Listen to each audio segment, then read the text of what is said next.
Aujourd'hui, je vous retrouve pour vous parler des réseaux sociaux et de notamment l'addiction aux réseaux sociaux. C'est quelque chose qui me touche particulièrement et j'avais envie d'aborder ce sujet-là avec vous parce que je pense que les réseaux sociaux peuvent vraiment jouer un rôle dans notre santé mentale et c'était quand même important pour moi de faire un point là-dessus et surtout de travailler sur mon rapport aux réseaux sociaux et donc je trouvais que ça pouvait être bien d'en parler en vidéo. J'ai un compte Instagram et j'ai un compte TikTok et je passe beaucoup de temps sur les réseaux sociaux. C'est la première chose que je fais le matin et c'est la dernière chose que je fais le soir et c'est ça quasiment tous les jours.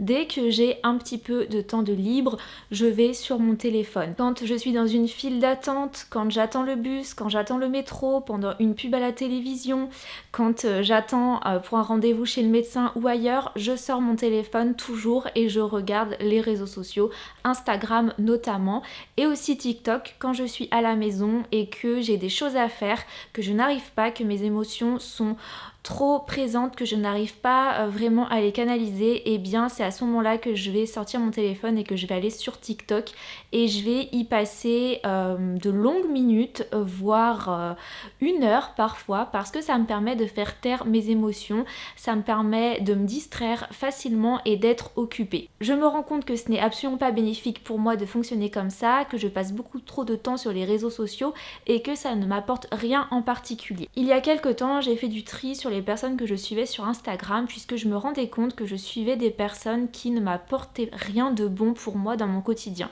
Je suivais des personnes qui avaient soit un environnement trop parfait, un cadre de vie au bord de la mer ou dans une magnifique maison parce qu'ils avaient beaucoup plus de moyens que moi, des personnes qui étaient vraiment très jolies physiquement avec un corps tonique, fin, des personnes qui vivaient beaucoup de choses, qui s'habillaient dans des vêtements qui me donnaient envie et je me rendais compte que en fait en regardant ces comptes-là, ce qui ressortait c'était beaucoup de frustration pour ma part et que je me sentais encore moins bien quand j'allais regarder ce que faisaient ces personnes-là, les stories, les photos, etc.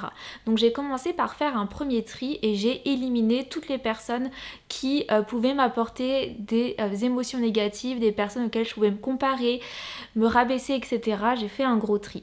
Et je me disais aussi que ces personnes-là, elles m'apportaient rien de particulier en fait. Des personnes qui partagent des photos de mode, à part te donner envie de consommer, à part te frustrer, c'était tout ce que j'avais. Ça m'intéressait plus, je voulais plutôt suivre des comptes qui pouvaient m'éduquer, m'apprendre des choses, etc. Donc j'ai commencé à suivre et à garder que les comptes autour de l'écologie, du féminisme, des comptes un petit peu sur la politique, la société. Mais après ça, je me suis rendu compte que je m'étais construit un compte Instagram qui était assez démoralisant puisque la vie actuelle, la société, les politiques, les actualités, elles sont assez négatives, on va pas se mentir, ça se passe pas très bien en ce moment et depuis un bon moment. Et du coup, quand je vais sur Instagram, il y a toujours des mauvaises nouvelles. Soit ça vient par les féministes, par l'écologie, enfin il y a toujours un truc qui va pas et oui parce que la société va mal, mais du coup quand moi je vais pas bien et que je vais sur les réseaux sociaux pour m'occuper, pour passer le temps, je vois que des choses qui ne vont pas. Je vois par exemple encore une femme qui a été agressée, la justice qui a rien fait, le rapport du GIEC qui reste plus que 3 ans et les politiques qui font rien. En fait je vois vraiment tout ce qui va pas dans la vie et quand moi déjà ça va pas très bien dans ma tête et que je vais sur les réseaux sociaux, ça m'aide pas trop. Donc j'ai pris un petit peu de recul face à ça parce que je me suis rendu compte, bien sûr, que je passais énormément de temps sur les réseaux sociaux et que du coup, je regardais beaucoup de mauvaises nouvelles tout le temps et que ça avait pas un très bon effet pour moi. Après avoir fait du tri dans les comptes que je suivais, il y a des comptes où je voulais quand même rester abonnée, mais j'avais pas forcément envie de voir les stories tous les jours. Donc j'ai mis les stories en sourdine et j'ai juste gardé les publications. Comme ça, si je décide d'aller voir les dernières publications, je pourrais tomber sur des contenus plutôt importants, mais je ne verrai pas des stories, puisque dans des stories, on peut poster un peu tout et n'importe quoi. Et je me rendais compte que Du coup, j'étais en train de regarder des stories de personnes que j'aimais pas forcément suivre au quotidien. C'était pas forcément utile, il n'y avait pas vraiment d'intérêt, mais je regardais les stories parce qu'elles étaient tout simplement à suivre. Donc j'ai mis énormément de personnes en sourdine pour garder vraiment que les comptes qui m'intéressent, où j'ai envie de suivre les actualités de cette personne très régulièrement, et tous les autres, je les ai mis en sourdine. Donc c'est vraiment ce que je peux vous conseiller de faire si vous avez l'impression de trop consommer sur les réseaux sociaux. Vous vous limitez un petit peu et vous mettez des comptes en sourdine. Vous pouvez également mettre les publications en sourdine.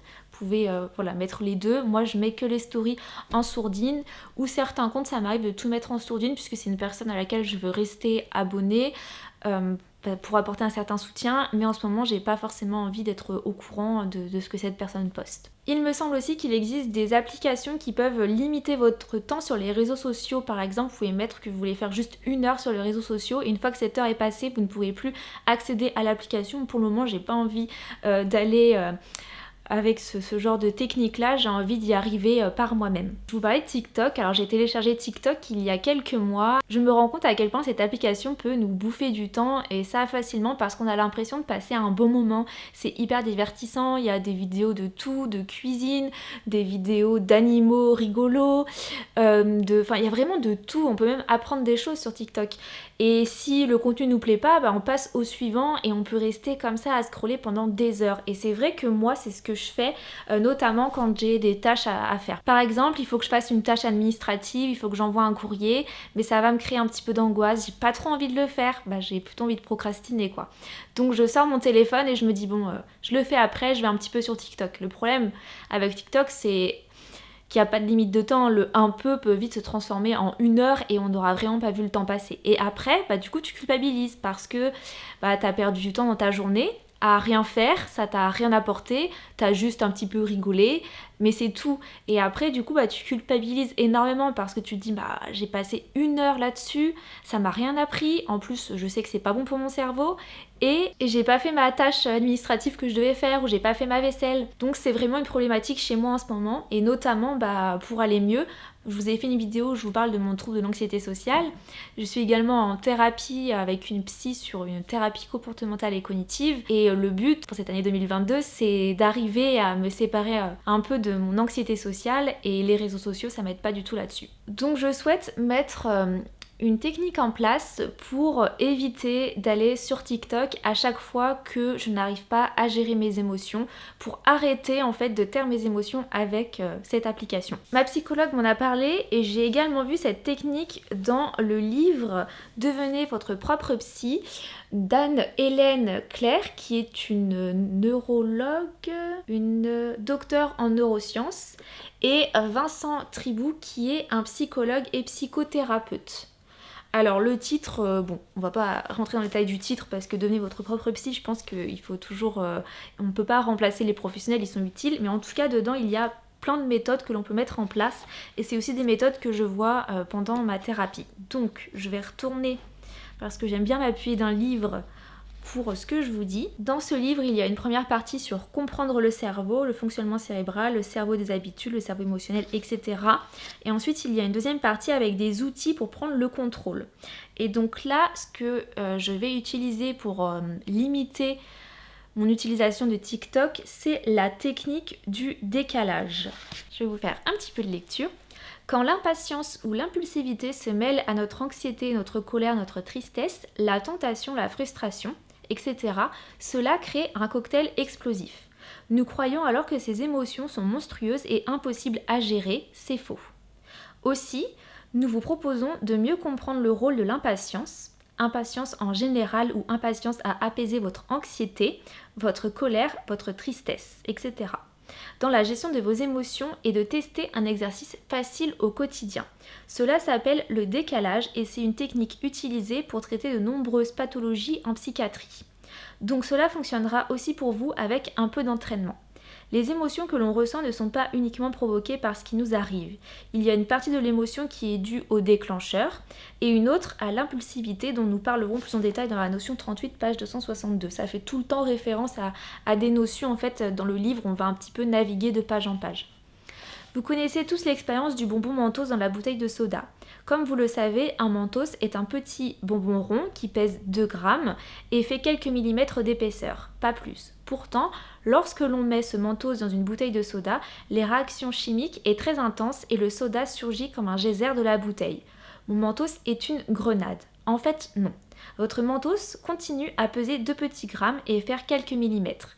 C'est l'ajout au soda qui provoque cette réaction. Il se passe la même chose lorsque votre impatience s'ajoute à vos émotions. N'importe quelle émotion qui arrive dans votre vie est un Mentos de quelques grammes. En quelques millisecondes, le cerveau lance en plus l'impulsivité, c'est la bouteille de soda.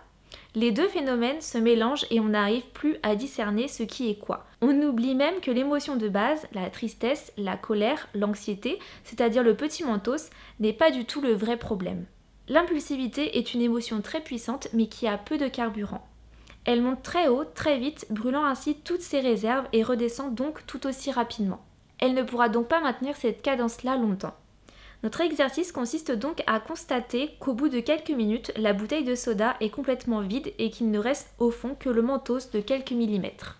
Vous allez voir que tout est question de trop grande immédiateté qui renforce le système et l'automatisme. Si vous sortez du tout de suite, le cerveau désautomatise l'impulsivité et l'impatience et on revient à un fonctionnement normal. Et on peut enfin constater que les autres émotions, elles aussi, retombent à un moment. Rien ne plafonne jamais dans le cerveau.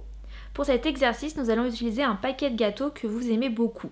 Vous avez le droit de tous les manger. Il n'y a aucun interdit sur le nombre total de gâteaux que vous pourrez avaler. Nous posons juste une toute petite règle de patience. Vous devez attendre 10 minutes entre chaque gâteau. Pour que l'exercice soit efficace, placez les gâteaux devant vous et vous aurez le droit d'en manger un toutes les 10 minutes. Cela va vous aider à constater que cette soi-disant ultra-puissance des émotions est courte et retombe vite. Qu'il existe bien une différence entre l'envie normale du gâteau et l'impulsivité ou l'impatience qui s'y ajoute. Pendant chaque pause de 10 minutes, poursuivez votre vie en vous consacrant à vos activités habituelles. Vous faites ce que vous voulez, mais vous gardez les gâteaux bien en vue près de vous. Une fois une heure écoulée, êtes-vous parvenu à ne manger que 5 ou 6 gâteaux ? Cela serait intéressant que vous testiez l'exercice au quotidien dans divers aspects de votre vie, de voir si vous pouvez repousser votre comportement impulsif de quelques minutes et constater que les émotions ne durent pas.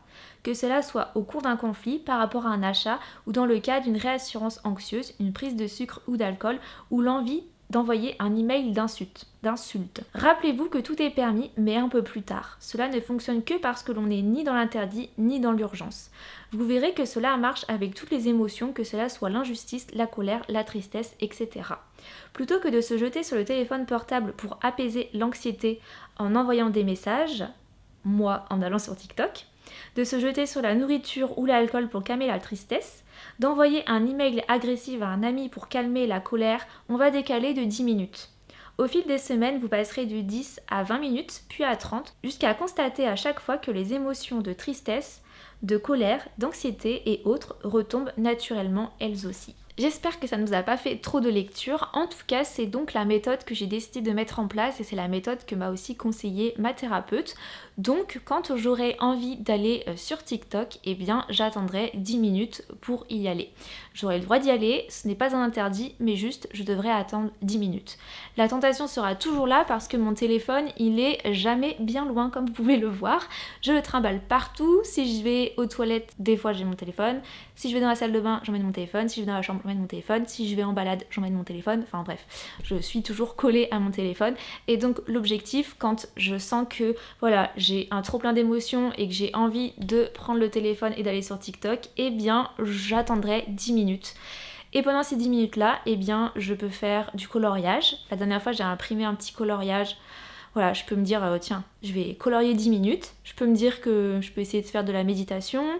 Je peux aller faire ma vaisselle, par exemple. Je vais essayer de me mettre un peu en action. De faire autre chose, prendre un livre ou aller sur le balcon, jouer avec mon chien. Bref, en tout cas, j'essayerai de décaler cette envie d'aller sur TikTok. Ça va être mon travail de ces prochains jours parce que je me rends compte que je perds trop de temps. Il y a des journées où je suis pas dans un bon mood, où mes émotions, j'arrive pas à les gérer, ça se mélange, je suis pas bien, j'arrive pas trop à savoir pourquoi. Eh bien, je sors tout le temps le téléphone et je vais sur TikTok et je vais y aller comme ça plusieurs fois dans la journée. Je vais réussir des fois à le lâcher et à faire le truc que je devais faire, mais ça va être compliqué. Aujourd'hui, par exemple, je devais aller faire des photos d'identité. Puisque demain, je refais ma carte d'identité, j'ai pris mon rendez-vous, il fallait que je fasse des photos aujourd'hui. Il fallait aussi que je poste le colis Minastorm de la brassière. Donc il fallait que j'achète le timbre, je l'imprime, je note tout et que j'aille le poster. Et je voulais aussi faire un petit courrier à mes grands-parents et encaisser un chèque.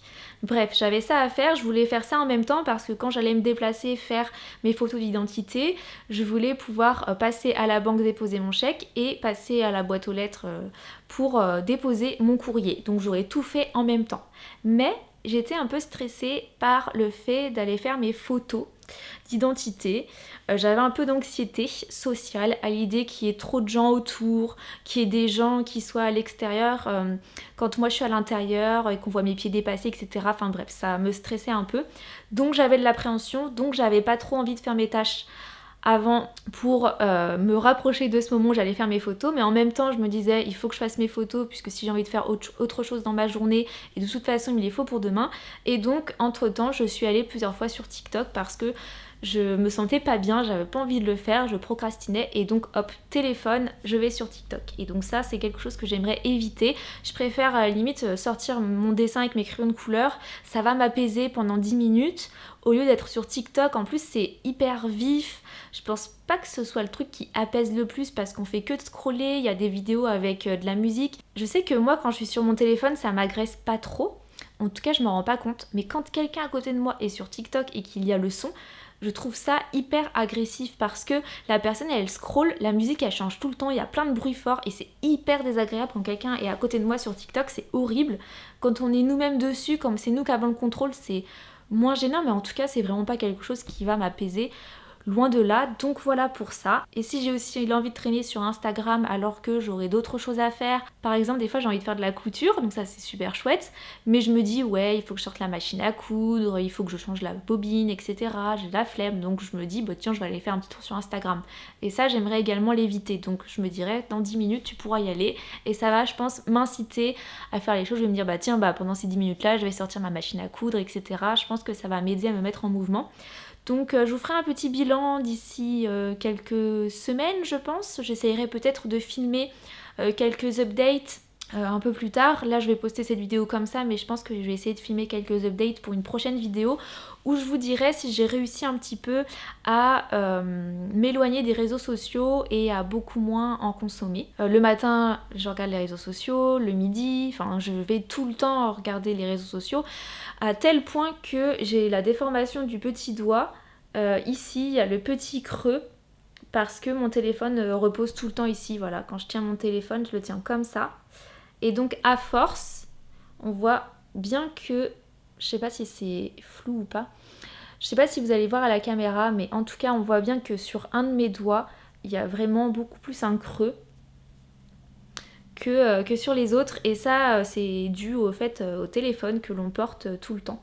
Voilà, sur le petit doigt. Donc déjà ça veut en dire, rien qu'en regardant mon doigt comme ça, je peux me dire ah ouais je suis trop sur mon téléphone. En plus il est lourd, j'ai des petites mains par rapport à mon téléphone et donc voilà je le tiens toujours comme ça et même des fois au bout d'un moment ça me fait mal. Donc pour la santé de mes petits doigts aussi je vais arrêter d'aller trop sur les réseaux sociaux. N'hésitez pas à me partager en commentaire votre rapport aux réseaux sociaux. Est-ce que vous avez l'impression de trop consommer Instagram, TikTok, etc. N'hésitez pas à partager votre expérience avec ça et à me dire quand vous avez des émotions trop négatives, quand vous n'arrivez pas à gérer, si vous aussi vous avez un trouble de l'anxiété sociale, qu'est-ce que vous faites à ce moment-là ? Ça m'intéresse de savoir. Voilà, je vous dis à très bientôt et prenez soin de vous.